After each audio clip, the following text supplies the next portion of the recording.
Semangat pagi. Assalamualaikum warahmatullahi wabarakatuh. Jumpa lagi dengan saya di OTD Channel A2B. Kalau di video saya sebelumnya saya membahas mengenai instrumen panel dan kontrol lever yang ada pada unit Mercy 2528CH. Nah, untuk kali ini saya akan membahas bagaimana caranya kita melakukan P2H atau pemeriksaan dan perawatan harian yang baik dan benar sebelum kita mengoperasikan unit pada unit Mercy 2528CH. Untuk penjelasannya, mari kita simak video berikut ini.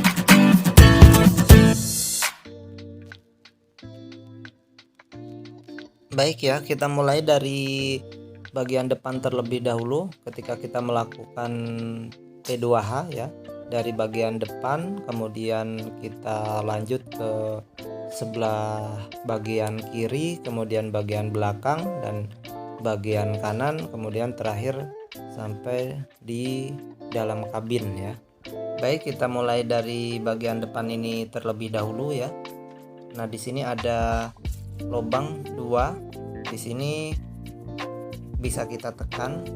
Di bagian dalamnya ada lock kap kabin bagian depan ya, dengan cara ditekan saja menggunakan jari.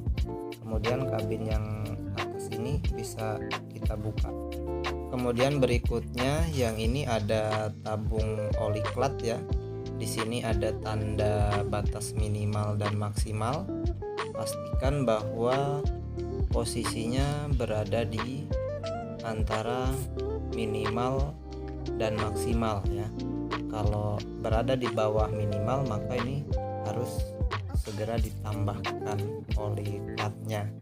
Nah, kemudian di sini ada subtank radiator. Di sini ada 2 lubang atau 2 tutup berwarna hitam dan berwarna orange ya. Nah, ketika kita melakukan penambahan air radiator, ini dianjurkan melalui lubang yang tutupnya warna hitam ini ya. Kalau yang warna orange ini untuk ekspansi ya, dan ini sebenarnya tidak boleh dibuka ya. Dikhawatirkan ketika nanti kita buka di situ terdapat seal, kemudian sealnya rusak. Nah, ini khawatir nanti akan terjadi overheat. Kemudian pada subtank radiator ini ya terdapat batas tanda minimal dan maksimal.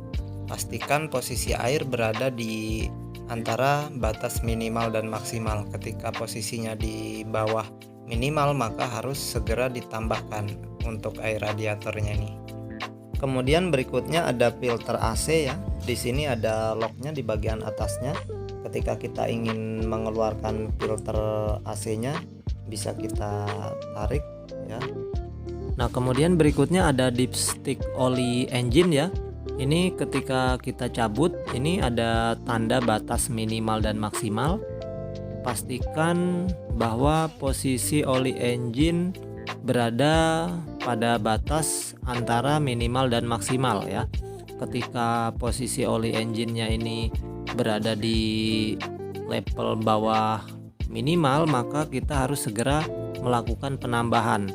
Namun sebelum melakukan penambahan pun itu kita pastikan terlebih dahulu kondisi unitnya, parkirnya di posisi benar-benar rata atau tidak. Karena misalkan kalau di posisi miring ke kanan, bisa jadi ketika kita cek di dipstick posisinya di batas bawah minimal ya. Karena ini kan posisi dipstick oli berada di sebelah kiri. Makanya harus kita pastikan terlebih dahulu unitnya benar-benar posisi rata atau tidak. Kemudian berikutnya ada tabung air wiper ya, yang ini ya di warna kuning, ini tutup tempat lubang penambahan airnya ya. Kemudian berikutnya kita cek di bagian sini ya. Di sini biasanya sering terdapat kotoran-kotoran yang lengket. Maka ketika terdapat kotoran yang lengket di sekitar ini harus kita bersihkan ya. Kemudian selanjutnya kita periksa bagian bawah ya. Periksa kebocoran air radiator ya.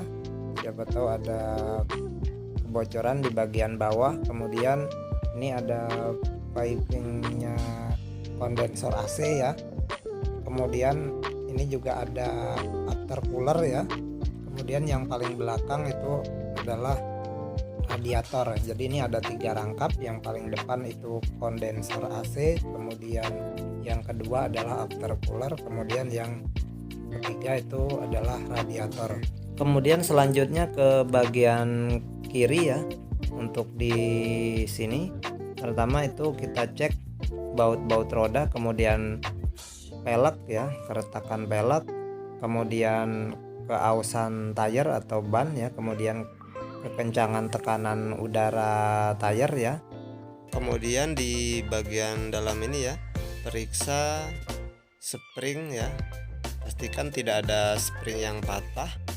Kemudian yang di sini ada pin spring ya, bushing spring, pastikan tidak ada keausan ya. Kemudian di sini ada stabilizer ya, pastikan bahwa stabilizernya ini juga tidak ada keausan karena di sini ada rubber bushingnya ya. Kemudian ada U-ball spring dan center ball spring. Ketika center ball springnya patah, maka spring ini akan tergeser biasanya. Kemudian keausan atau keretakan sasis ya. Kemudian ini ada shock breaker. Kemudian di sini ada otomatis sensor ABS ya. Kemudian berikutnya ada oli steering ya. Di sini bisa kita cek ada tanda batas minimal dan maksimal. Pastikan bahwa oli steering selalu berada di batas garis minimal dan maksimal ya. Kemudian berikutnya ada air cleaner ya. Ini ada locknya di sini 4 bagian ya. Ini bisa kita buka di sini ketika kita mau membersihkan filter udaranya. Kemudian yang ini adalah untuk jack menaikkan kabin ya. Ini masih manual ya. Jadi kita jack di sini ya ketika kita menaikkan kabin unitnya. Kemudian berikutnya ada baterai ya. Di sini ada 2 baterai ya, masing-masing 12 volt. Jadi semuanya ini adalah 24 volt ya. Kemudian berikutnya ada tabung udara brake ya. Ini ada 2 tabung udara brake untuk bagian depan dan untuk bagian belakang ya. Nah, kemudian di bagian bawahnya ini ada untuk ngedrain udaranya atau ngedrain anginnya, bisa kita tarik ya. Nah, nanti biasanya kalau terdapat banyak kandungan airnya maka akan keluar ya. Nah, ini harus selalu kita drain ketika melakukan P2H ya. Nah, kemudian yang ini adalah tabung udara aksesoris ya. Ini ketika untuk perpindahan gear transmisi, kemudian kopling ya dan lain-lain, ini udaranya diambil dari sini ya. Kemudian berikutnya ada air dryer ya. Nah, kemudian yang ini adalah switch baterai ya untuk memutus arus ya. Posisi seperti ini adalah posisi on ya. Ketika kita putar ke arah bagian kiri berlawanan arah jarum jam, maka ini posisinya off ya. Kemudian berikutnya ada filter water separator ya. Nah, ini fungsinya untuk memisahkan air dengan bahan bakar. Ini di bagian bawahnya bisa kita putar ya untuk ngedrain ketika ada kandungan air ya. Kemudian periksa keausan komponen di bagian bawah ya. Kemudian cek juga barangkali ada kebocoran oli diferensial ya, ataupun keretakan pada diferensial. Kemudian berikutnya ada untuk suplai angin interaxle ya. Kalau yang ini adalah sensor interaxle-nya.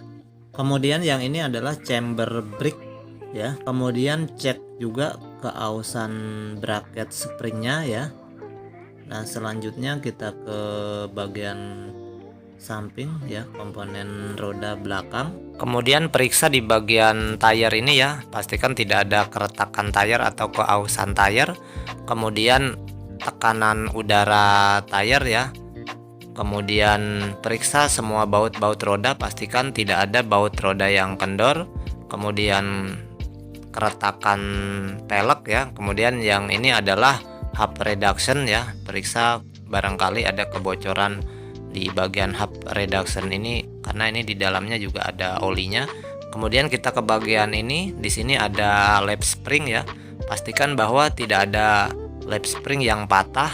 Kemudian U-ball ya, ini U-ball jangan sampai kendor ya. Kemudian juga yang ini adalah trunion ya. Nah, untuk di Mercy 2528 CH ini trunionnya adalah free maintenance, jadi tidak perlu di grease ya. Kemudian ini tokrut ya, periksa bahwa rubber bushingnya tidak ada keausan. Kemudian yang ini adalah bracket trunion ya. Kemudian di bagian roda yang ini juga pastikan bahwa tidak ada kebocoran oli di bagian hub reductionnya, kemudian kekendoran baut roda, kemudian tire ya, tekanan udara tire, dan keretakan pelek ya. Kemudian kita ke bagian belakang ya.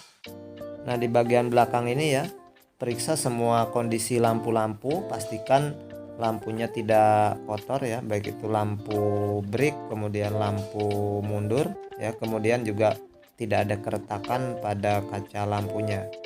Kemudian untuk yang di bagian bawahnya ini ya, ini ada stabilizer ya, pastikan bahwa tidak ada keausan pada bushing stabilizernya. Kemudian pastikan tidak ada keretakan dan kebocoran oli pada diferensial ya. Kemudian yang ini ada chamber brake roda bagian belakang ya. Kemudian periksa tokrut ya, keausan rubber bushingnya ya, kiri kanan tokrut bagian belakangnya. Nah, kemudian di sini ada V-root ya, atau juga bisa disebut V-stay.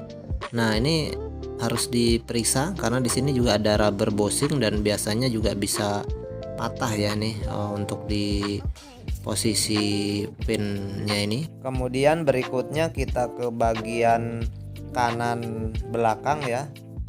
Cek semua baut-baut roda, pastikan tidak ada baut-baut roda yang kendor. Kemudian keausan tire dan kekencangan tekanan tayarnya juga kita harus periksa.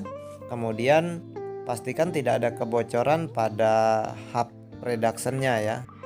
Kemudian berikutnya cek juga lap spring bagian kanan ya, pastikan tidak ada lap spring yang patah. Kemudian juga kekendoran U-ball ya, kemudian juga ada rubber bushing tokrutnya ya, ini harus dicek juga. Kemudian bracket trunion ya.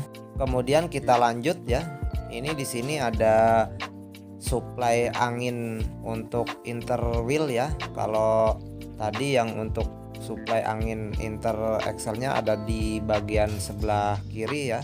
Nah, kalau yang sebelah kanan ini adalah supply angin untuk interwheel-nya. Kemudian di sini ada pompa PTO ya, untuk menaikkan dam body atau pesel ya. Kemudian untuk oli hidrolik PTO pumpnya ini kita bisa cek di sini ya. Ini ada sea glass-nya. Pastikan bahwa olinya selalu berada di batas antara minimal dan maksimal ya. Ketika kurang harus segera ditambahkan. Kemudian yang ini adalah fuel tank ya. Kemudian selanjutnya kita ke bagian roda depan ya. Ini pastikan tidak ada baut-baut roda yang kendor. Kemudian cek keausan tire dan tekanan udara tire. Nah, kemudian juga ini kita cek di sini ya, kita perhatikan bahwa tidak ada kebocoran ya di wheel hubnya ini, karena ini biasanya sering terjadi kebocoran karena di dalam ini ada grease-nya ya. Nah, kemudian kita cek juga ke arah dalamnya ini ya. Nah, yang ini ada sensor ABS-nya, sama di kiri sebelah sana itu juga ada. Kemudian cek spring ya, pastikan tidak ada spring yang patah. Kemudian juga tidak ada keretakan sasis di bagian sini ya. Kemudian cek juga di bagian ini ya, ada hanger spring, di sini ada pennya dan bushingnya ya. Cek juga pastikan tidak ada keausan ya. Kemudian kita lanjut ke bagian dalam kabin ya. Di dalam kabin ini tentunya ada beberapa poin yang harus kita cek ya. Di antaranya ada switch AC ya. Pastikan bahwa ini berfungsi dengan baik. Kemudian periksa tuas transmisi atau lever kontrol transmisi ya. Pastikan bahwa ini berfungsi dengan baik. Kemudian juga lever parking brake ya. Kemudian periksa lever kontrol air wiper ya. Kemudian ada klakson dan kontrol lever tune signal atau rating kiri dan rating kanannya. Kemudian juga periksa kontrol lever exhaust brake atau engine brake ya. Kemudian periksa juga fungsi pedal kopling ya, kemudian pedal brake dan pedal akselerasi ya. Ini juga harus diperiksa ya. Ini adjustment operator seat ya, bahwa pastikan ini berfungsi dengan baik. Kemudian yang ini adalah lock tempat sandaran kursi ya. Ini juga pastikan bahwa berfungsi dengan baik ya. Berikutnya ada lever kontrol dam body. Ini juga harus kita cek sebelum kita mengoperasikan unit ya, apakah berfungsi dengan baik atau tidak. Demikian video saya kali ini, semoga bermanfaat ya. Assalamualaikum warahmatullahi wabarakatuh.